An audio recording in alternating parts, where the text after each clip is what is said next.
warahmatullahi wabarakatuh. Anak-anak ibu sekalian, soleh dan soleha, selamat berjumpa lagi dengan video pembelajaran bersama Ibu Arifa.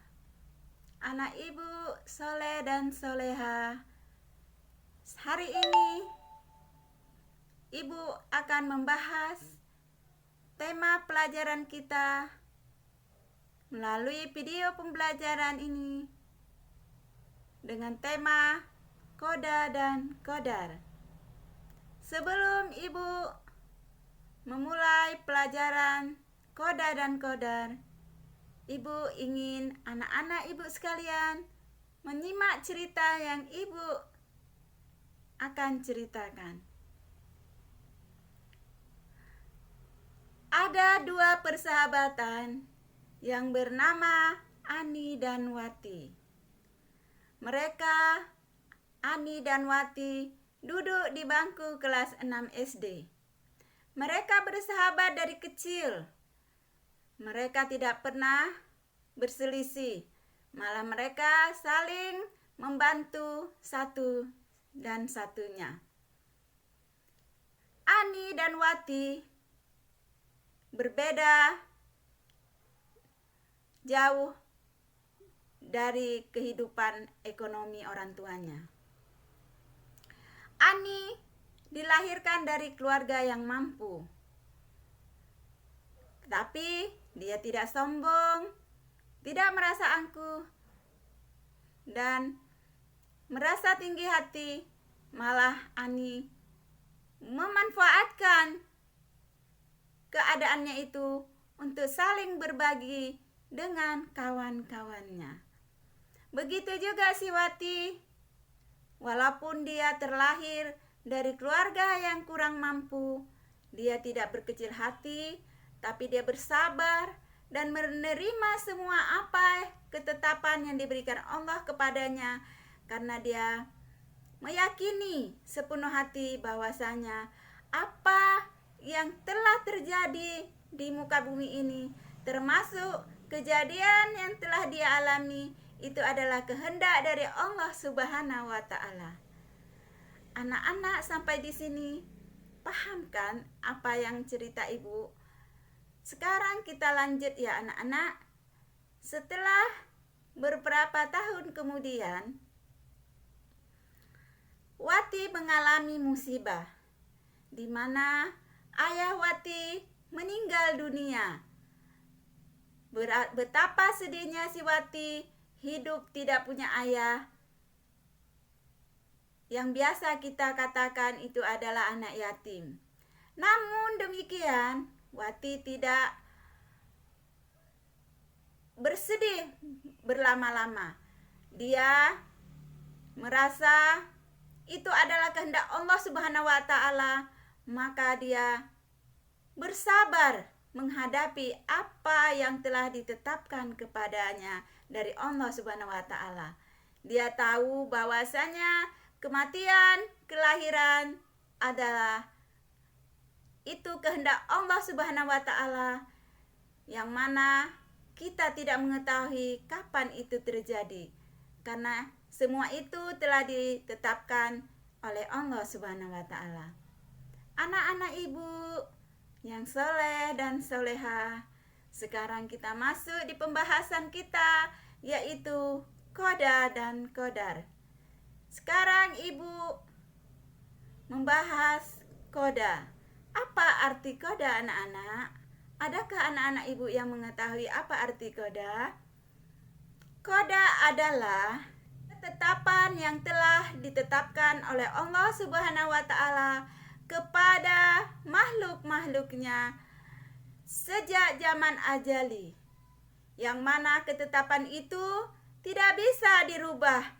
Walaupun pakai doa, tidak bisa kita merubahnya, karena itu ketetapan itu adalah ketetapan yang mutlak yang telah ditetapkan oleh Allah kepada kita semua, sehingga kita harus menerima ketetapan tersebut dengan bersabar atau dengan menjalani apa yang telah ditentukan oleh Allah Subhanahu wa Ta'ala.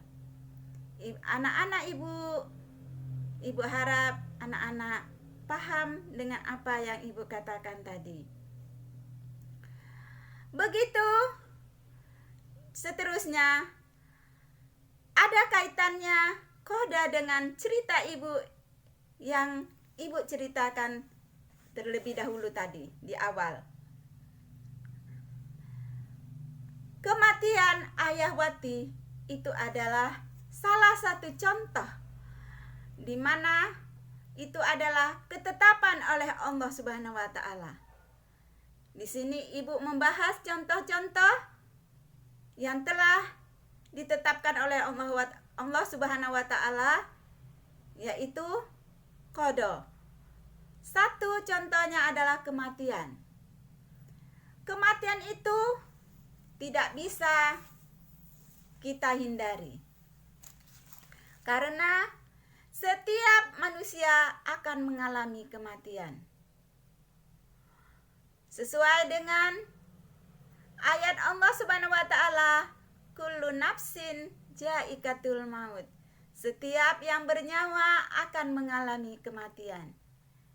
Tapi anak-anak ibu sekalian, kita tidak mengetahui kapan itu terjadi. Karena itu adalah kehendak Allah Subhanahu wa taala. Karena kita telah ditetapkan oleh Allah Subhanahu wa taala kapan kematian itu datang kepada kita. Yang kedua adalah kelahiran.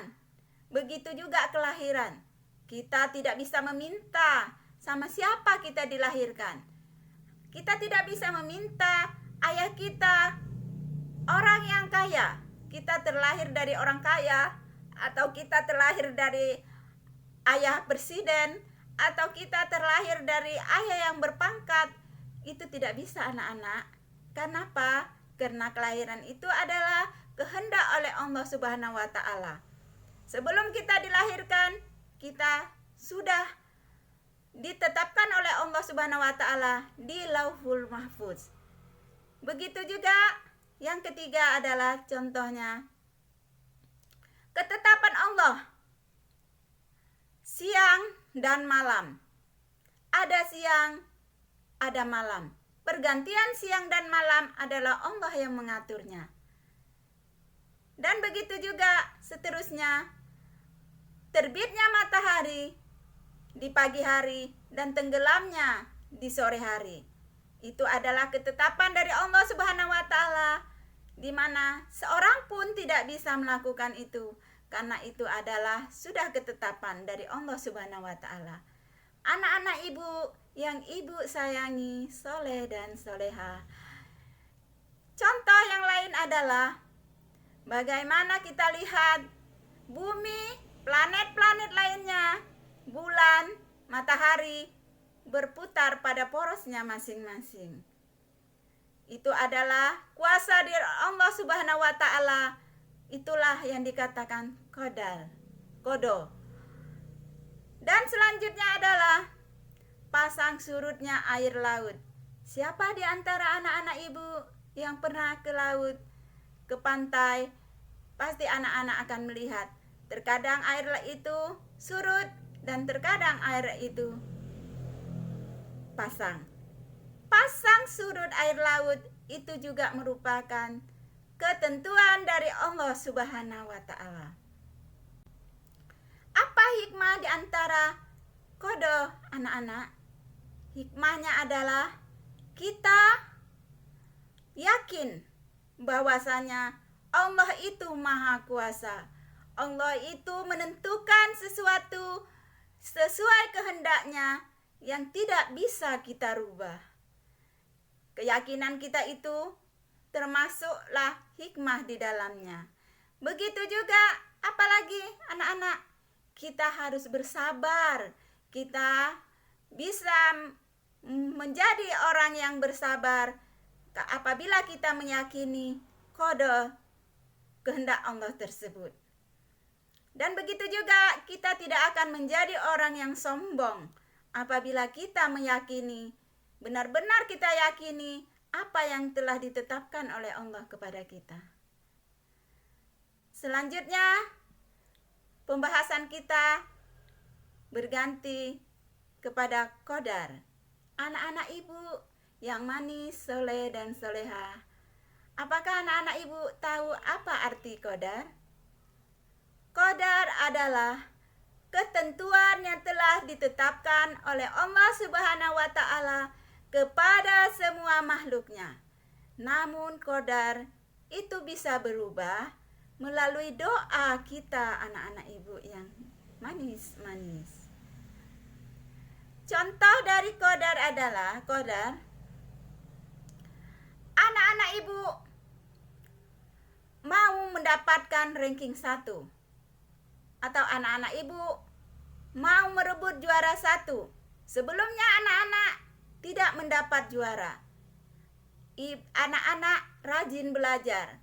Anak-anak berusaha dan berdoa supaya mendapatkan juara sesuai dengan keinginan anak-anak. Itu merupakan qadar. Jadi qadar itu masih bisa kita rubah, anak-anak, apabila kita selalu berikhtiar, berusaha, dan berdoa. Dan kedua adalah anak-anak kepingin jadi sarjana. Supaya tercapai cita-cita anak-anak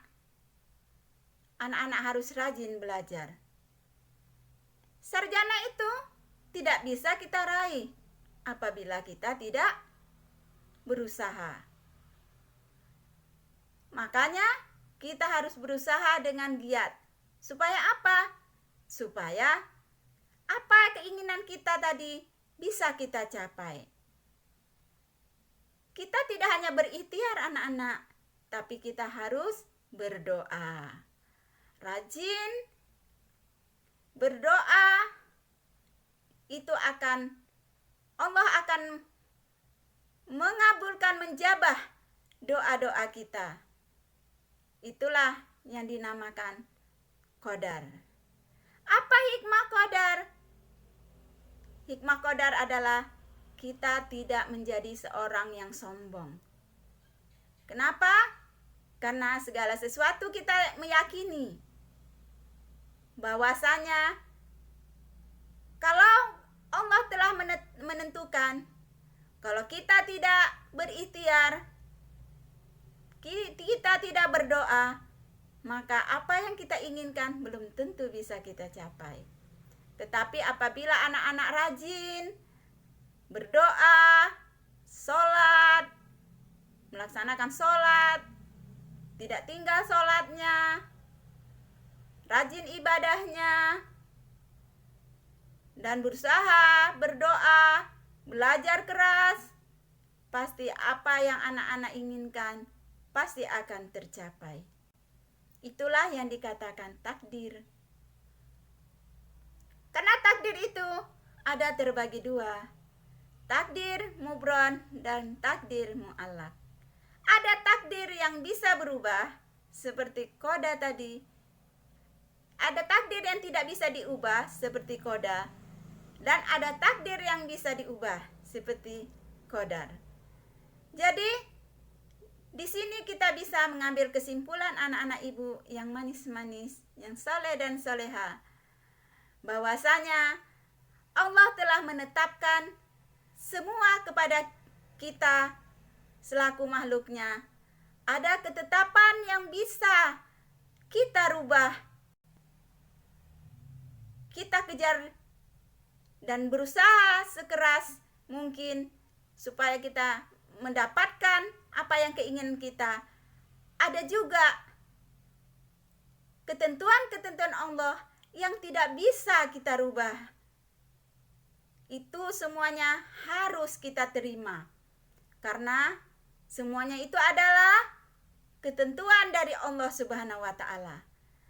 Dari materi pelajaran ini, anak-anak ibu yang manis-manis, kita mengetahui bahwasanya ketentuan Allah itu tidak ada yang tidak bisa kita rubah.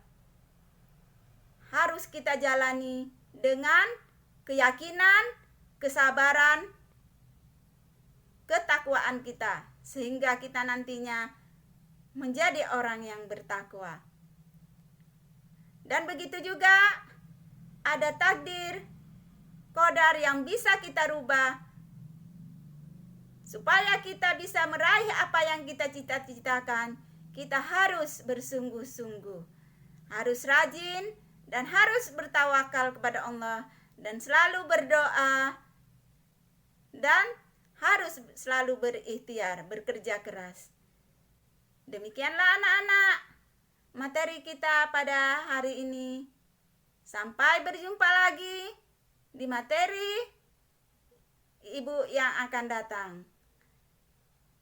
Ibu tutup, ibu sudahi. Wabillahi taufiq wal hidayah. Assalamualaikum warahmatullahi wabarakatuh.